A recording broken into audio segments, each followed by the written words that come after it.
कई member parliament पहली बार जीत कर आए। 1984 में पार्टी बनी, 89 में हमारे कई मेंबर पार्लियामेंट लोकसभा में जीत कर आए। वह खुद भी यूपी से, बिजनौर से लोकसभा की पहली बार मेंबर पार्लियामेंट बनी। तो हमारे कई एमपी जीत कर आए। तो उस समय केंद्र में कांग्रेस सत्ता से बाहर हुई। श्री बीपी सिंह के नेतृत्व में मिली जुली सरकार बनी।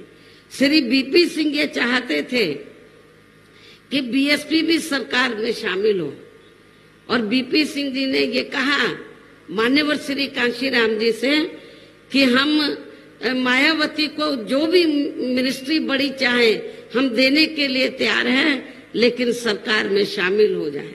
तो उस समय हमने श्री बीपी सिंह को ये कहा, वो प्रधानमंत्री थे, हमने उनको ये कहा कि हमें कोई बड़ा मंत्रालय आपका नहीं चाहिए, हमारी दो मांगे हैं।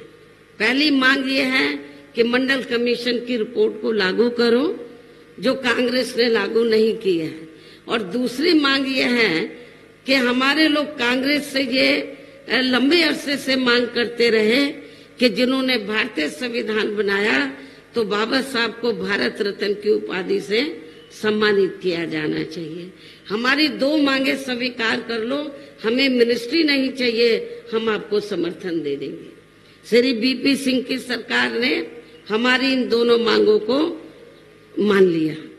इसलिए अन्य पिछड़े वर्गों के लोगों को ये मालूम होना चाहिए कि इन्हें, यानी कि ओबीसी वर्गों के लोगों को मंडल कमीशन की रिपोर्ट के तहत आरक्षण की ये सुविधा केंद्र में कांग्रेस पार्टी की रही सरकार में नहीं मिली है, बल्कि बीएसपी के कड़े संघर्ष एवं अथक प्रयासों से ही केंद्र में रही श्री बीपी सिंह की सरकार में इन्हें ये सुविधा मिली है, जिसका अब यहाँ जातिवादी विरोधी पार्टियों की सरकारें इन्हें पूरा लाभ नहीं दे पा रही हैं।